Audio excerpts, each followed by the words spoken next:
2008 November 26 Mumbai ഭീകരാക്രമണ കേസിലെ മുഖ്യ പ്രതികളിൽ ഒരാളായ പാകിസ്ഥാൻ വംശജനായ തഹാവൂർ റാണ എന്ന 64-കാരനെ ദേശീയ അന്വേഷണ ഏജൻസിയുടെ കസ്റ്റഡിയിൽ വിട്ടിട്ടുണ്ട്. പട്യാല ഹൗസ് കോടതിയിലെ പ്രത്യേക NIA ജഡ്ജി ചന്ദേർജിത് സിംഗ് ആണ് റാണയെ 18 ദിവസത്തേക്കാണ് NIA കസ്റ്റഡിയിൽ വിട്ടിരിക്കുന്നത്. രാത്രി 10:30 മണിയോടുകൂടിയാണ് ഇയാളെ പട്യാല ഹൗസ് കോടതിക്ക് മുന്നിൽ ഹാജരാക്കിയത്.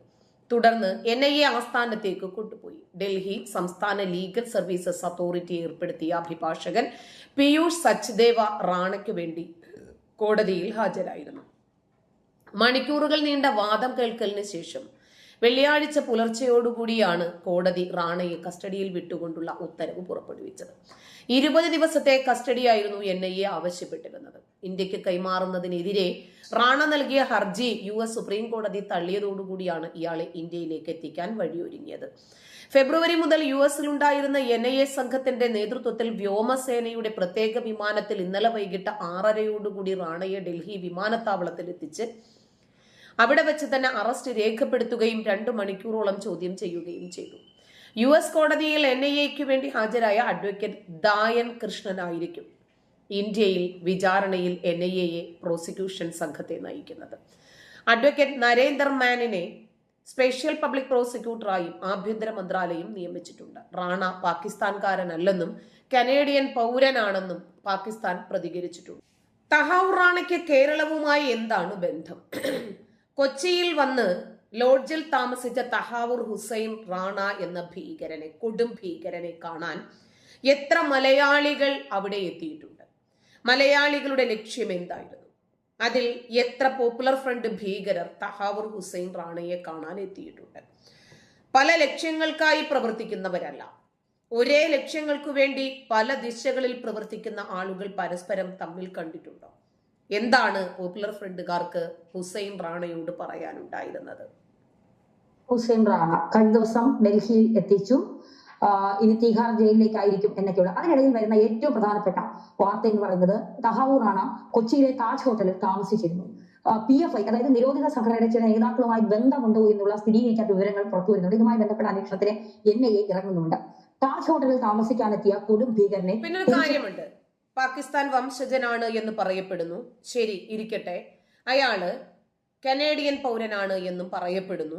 ശരി, അമേരിക്കൻ പൗരത്വമുള്ള വ്യക്തിയാണ് എന്നും പറയപ്പെടുന്നു.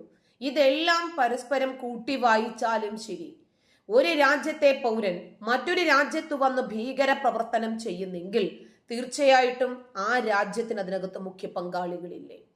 ഇപ്പോ ഷഹീൻ ബാഗ് ഡൽഹിയിൽ ജനിച്ച ഷാരൂഖ് സൈഫി എന്ന് പറയുന്ന ഭീകരൻ കേരളത്തിലെത്തുകയാണ്. കേരളത്തിൽ വന്ന് കോഴിക്കോട് എത്തുന്നു. അയാൾ ആദ്യം ഷൊർണൂർ വരുന്നു. ഷൊർണൂർ അവർക്ക് കടിക്കാട് കോളനിയിൽ താമസിക്കാനുള്ള സൗകര്യം ലഭിക്കുന്നു.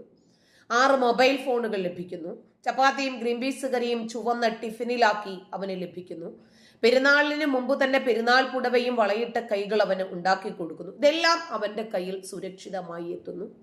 തുടർന്ന് ഷൊർണൂരിന്റെ ഒരു ഭൂമിശാസ്ത്രം ഇവന് ലഭിക്കുന്നു. ഷാരൂഖ് സൈഫിക്ക് റെയിൽവേ സ്റ്റേഷനോട് ചേർന്ന് എത്ര ദൂരെയാണ് പെട്രോൾ പമ്പ് ഉള്ളത്, അവിടെ നിന്ന് പെട്രോൾ വാങ്ങി വരാനുള്ള കാലതാമസം എത്ര ഡ്യൂറേഷനാണ് എടുക്കുന്നത് തുടങ്ങി കോഴിക്കോട് വരണം. അവിടെ ആലപ്പുഴ കണ്ണൂർ ഇന്റർസിറ്റി എക്സ്പ്രസ് ആണ് ലക്ഷ്യം വെക്കുന്നത്. എലത്തൂരിനടുത്തൊരു പെട്രോൾ സ്റ്റേഷൻ ഉണ്ട്, വലിയ ഒരു പെട്രോൾ സ്റ്റേഷനാണ്. അതിന്റെ അടുത്ത് ധാരാളം ആളുകൾ താമസിക്കുന്നുണ്ട്. അവിടെ തന്നെ ആയിരിക്കണം ഈ അപകടം ഉണ്ടാക്കേണ്ടത്. ഇതൊക്കെ ഡൽഹിക്കാരൻ ആരെങ്കിലും പറഞ്ഞു കൊടുക്കാതെ അയാൾക്കത് മനസ്സിലാക്കാൻ സാധിക്കില്ല. എന്ന് പറയുന്നത് പോലെ തന്നെ ഷാരൂഖ് സൈഫിയെ സഹായിക്കാൻ കേരളത്തിൽ ശക്തമായിട്ടുള്ള സ്വാധീനം ഉണ്ടായിരുന്നു എന്നത് നേര്.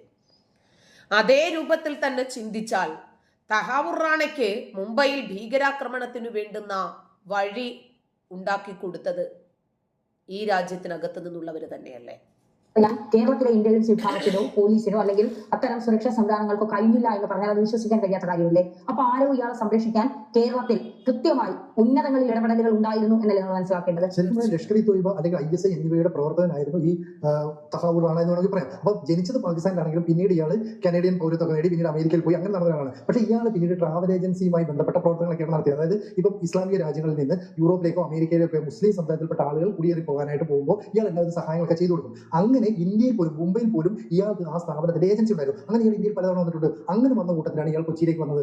അന്ന് എന്നെ ഇതേക്കുറിച്ച് ചോദ്യം ചെയ്തപ്പോൾ പറഞ്ഞത്, ഞാൻ ഇവിടെ വന്നത് എന്റെ ട്രാവൽ ഏജൻസിയുമായി ബന്ധപ്പെട്ട് അല്ലെങ്കിൽ അത്തരത്തിലുള്ള മൈഗ്രേഷൻ നടപടികളുമായി ബന്ധപ്പെട്ട് ഒരു റിക്രൂട്ടിംഗിന്റെ കാര്യത്തിലാണ്. അപ്പൊ ആരെ റിക്രൂട്ട് ചെയ്യാൻ, എന്തിനെ റിക്രൂട്ട് ചെയ്യാൻ, ഇതാണ് ഗൗരവമുള്ള കാര്യം. അതായത് അന്ന് ഇവിടുത്തെ DGP എന്ന് പറയുന്നത് ലോക്നാഥ് ബെഹ്റയാണെന്നാണ് തോന്നുന്നത്. അദ്ദേഹം പിന്നീട് പറയുന്നത് ഈ തഹാവൂർ റാണ എന്ന് പറയുന്ന ഭീകരവാദിയായ ആൾ കൊച്ചിയിലെത്തിയിട്ടുണ്ട്. കൊച്ചിയിലെത്തിയെന്ന് മാത്രമല്ല ഇവിടുത്തെ ഏറ്റവും മുന്തിയ ഹോട്ടലായ താജ് ഹോട്ടലിലാണ് അദ്ദേഹം തങ്ങുകയും ചെയ്തത്. അപ്പൊ അവിടെ വന്ന് ആരൊക്കെയായി കൂടിക്കാഴ്ച നടത്തി, ആരെയാണ് റിക്രൂട്ട് ചെയ്യാൻ ശ്രമിച്ചത്? കാരണം റാണ വന്ന് ഏതാണ്ട് 10-15 ദിവസങ്ങൾക്കുള്ളിലാണ് മുംബൈ ഉൾപ്പെടെയുള്ള മേഖലകളിൽ ആക്രമണം നടന്നതെന്നാണ് ഇപ്പോൾ പുറത്തുവരുന്ന സൂചന. അങ്ങനെയാണെങ്കിൽ ഈ ആക്രമണം നടത്തുന്നതിന് ഏതാനും ആഴ്ചകൾക്ക് മുമ്പ് കേരളത്തിൽ വന്നതിന്റെ ഉദ്ദേശം എന്താ? അവർ ലോക്നാഥ് ബെഹ്റ പറയുന്നത് ഈ കുംഭമേള നടക്കുന്ന പ്രയാഗ്രാജിലെ കുംഭമേള, അതുപോലെ തന്നെ രാജസ്ഥാനിൽ പുഷ്കർ മേള എന്ന് പറയുന്ന ഒരു ആഘോഷമുണ്ട്. ഇതൊക്കെ തന്നെ തകർക്കാനായിട്ട് ഇയാൾ പദ്ധതി ഇട്ടിരുന്നു. അപ്പൊ ഇയാളുടെ ലക്ഷ്യം എന്ന് പറയുന്നത് എന്താ? അക്ഷരാർത്ഥത്തിൽ ഒരു ഇസ്ലാമിക തീവ്രവാദിയുടെ നിലപാട് തന്നെയായിരുന്നു. അപ്പൊ പാകിസ്ഥാനിൽ നിന്ന് പാകിസ്ഥാൻ ആർമിയിൽ പ്രവർത്തിച്ചിട്ടുണ്ട്. കുംഭമേളയ്ക്കാണെങ്കിലും പുഷ്കർ മേളയ്ക്കാണെങ്കിലും അതിനൊക്കെ വരുന്നതാരാ? എന്തായിരുന്നാലും മുസ്ലിങ്ങളായിരുന്നില്ല. മുസ്ലിങ്ങളെ കൊല ചെയ്യണം എന്നതായിരുന്നില്ല തഹാവൂർ ഹുസൈൻ റാണയുടെ ആത്യന്തികമായിട്ടുള്ള ലക്ഷ്യം.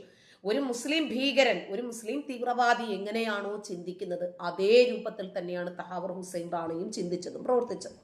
ഒക്കെയായിരുന്നു. അവിടെ നിന്നാണ് ഇയാളും ഭാര്യയും പിന്നീട് മറ്റൊരു രാജ്യത്തേക്ക് പോകുന്നത്, അതായത് കാനഡയിലേക്ക് പോകുന്നത്. കാനഡയിൽ 2001 മറ്റോ ആണെന്ന് അവർ പൗരത്വം നേടി. പിന്നീട് ഇയാൾ അമേരിക്കയിലേക്ക് പോയി. പക്ഷെ അവിടെയൊക്കെ ഇരിക്കുമ്പോൾ പോലും ഇയാൾ ലഷ്കർ ഇ തോയ്ബയുമായി ബന്ധപ്പെട്ട് പ്രവർത്തിക്കുന്നു, ISIയുമായി ബന്ധപ്പെട്ട് പ്രവർത്തിക്കുന്നു. അത്തരം പ്രവർത്തനങ്ങളിൽ വ്യാപൃതനാണെന്ന് മാത്രമല്ല ചില ഈ തീവ്രവാദ പ്രവർത്തനങ്ങൾക്ക് നേതൃത്വം നൽകുന്ന ആൾക്കാരുമായിട്ട് നല്ല ലിങ്ക് ഇയാൾക്കുണ്ടായിരുന്നു. ഈ ലിങ്ക് പഠനകാലം മുതലാണുള്ളത്. ആ പഠനകാലം മുതൽ ലിങ്ക് ഉണ്ടായിരുന്ന ഒരാൾ ഇന്ത്യയിലേക്ക് എന്തിനു വന്നു, മുംബൈ കേന്ദ്രീകരിച്ച് എന്തിനു പ്രവർത്തിച്ചു, കേരളത്തിലേക്ക് എന്തിനു വന്നു. അപ്പൊ കേരളത്തിലേക്ക് വന്ന കാര്യം അന്നത്തെ സർക്കാർ അറിഞ്ഞു. രഹസ്യാന്വേഷണ വിഭാഗം ഇതേക്കുറിച്ച് അന്വേഷണം നടത്തിയും ആഭ്യന്തര കോടിയേരി ബാലകൃഷ്ണൻ ഈ വിവരം അറിയിച്ചിരുന്നു. അതുകൊണ്ടാണ് ലോക്നാഥ് ബെഹ്റ ഉറപ്പിച്ചു പറയുന്നത് കൊച്ചിയിലേക്ക് വന്നതിന് പിന്നിൽ അന്നത്തെ ഇവിടുത്തെ തീവ്രവാദ നിലപാടുള്ള ചില ഗ്രൂപ്പുകളുമായി ആശയവിനിമയം നടത്താനോ ചർച്ചയ്ക്കോ വന്നതായിരിക്കാം. അങ്ങനെ സാധ്യതയില്ലേ? തീർച്ചയായിട്ടും തീവ്രവാദ റിക്രൂട്ട്മെന്റിനാണോ ഇയാൾ കേരളത്തിൽ വന്നത് എന്ന് വരെ സംശയിക്കുന്നതായി ചില വാർത്തകൾ കണ്ടിരുന്നു.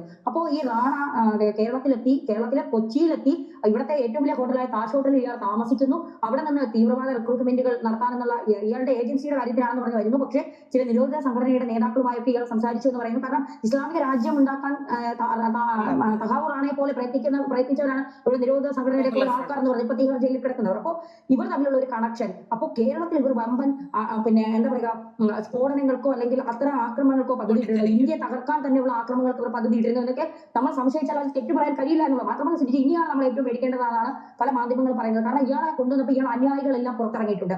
ഇയാളെ രക്ഷപ്പെടുത്താനും അല്ലെങ്കിൽ ഇയാളെ തിരിച്ച് കിട്ടാനായി വിലപേശാനുമായി എന്തും ചെയ്യാൻ മടിക്കില്ല. ആ തരത്തിലേക്ക് അനുയായികൾ കടക്കും. കാരണം അതീവ സുരക്ഷ. ഇതിനകത്ത് വേറെയും കുറെ കാര്യങ്ങളുണ്ട്. പാകിസ്ഥാൻകാർ ഇപ്പൊ പറയുന്നു പാകിസ്ഥാൻ പൗരനല്ല എന്ന്. ശരി, പാകിസ്ഥാൻ പൗരനാണോ അല്ലേ എന്നുള്ളതല്ല ഇവിടുത്തെ പ്രധാനപ്പെട്ട വിഷയം. തഹാവൂർ ഹുസൈൻ റാണ വായ തുറക്കരുത് എന്ന് ആരൊക്കെയോ ആഗ്രഹിക്കുന്നു, ആരൊക്കെയോ ഭയക്കുന്നു. അയാൾ വായ തുറന്നാൽ പലരും വീണ്ടും തീഹാർ ജയിലിനകത്താകും. അതുകൊണ്ട് ഇയാൾ വായ തുറക്കരുത്. ഇനി ഇയാളെ ജീവനോടെ ഞങ്ങൾക്ക് തന്നെ വേണം എന്ന് ആഗ്രഹിച്ച് പാകിസ്ഥാൻ ഭീകരരും ഏതാണ്ട് ഡൽഹി വളഞ്ഞിട്ടുണ്ട്. അതുകൊണ്ട് തന്നെയാണ് കരിമ്പൂച്ചകൾ ഡൽഹി വളയാനുണ്ടായ സാഹചര്യം. അപ്പോൾ പോപ്പുലർ ഫ്രണ്ട് ഭീകരർ മുമ്പും തുർക്കി പോലെയുള്ള രാജ്യങ്ങളിൽ, ഇറാൻ പോലെയുള്ള രാജ്യങ്ങളുമായി കോൺട്രാക്ട് ഉണ്ടാക്കിയതൊക്കെ പിടിക്കപ്പെട്ടിട്ടുണ്ട്. NIA തന്നെയാണ് അതൊക്കെ വെളിച്ചത്ത് കൊണ്ടുവന്നത്. അതുപോലെ തന്നെ തങ്ങളെപ്പോലെ ഇന്ത്യ തകർക്കുക എന്ന ലക്ഷ്യത്തിനു വേണ്ടി, ഇസ്ലാമിക രാജ്യമാക്കി മാറ്റുക ഇന്ത്യയെ, ഈ ലക്ഷ്യത്തിനു വേണ്ടി പ്രവർത്തിക്കുന്ന ആളുകളെ തേടിപ്പിടിച്ച് ഒരുമിച്ച് നിന്ന് കൈകോർത്ത് പ്രവർത്തിക്കാം എന്ന് ആഗ്രഹിക്കുന്ന പോപ്പുലർ ഫ്രണ്ട് ഭീകരർ ഇനി തഹാവൂർ ഹുസൈൻ റാണയെ കണ്ടിട്ടുണ്ടോ? കണ്ടെങ്കിൽ എപ്പോൾ, ആരൊക്കെ, എത്ര നേരം അവിടെ അവർ ചർച്ച ചെയ്തത് എന്തായിരുന്നു എന്ന് തുടങ്ങുന്ന ഒട്ടനവധി വിഷയങ്ങൾ ഈ 18 ദിവസം കൊണ്ട് NIAക്ക് തഹാവൂർ ഹുസൈൻ റാണയിൽ നിന്നും അറിഞ്ഞേ തീരൂ. നന്ദി.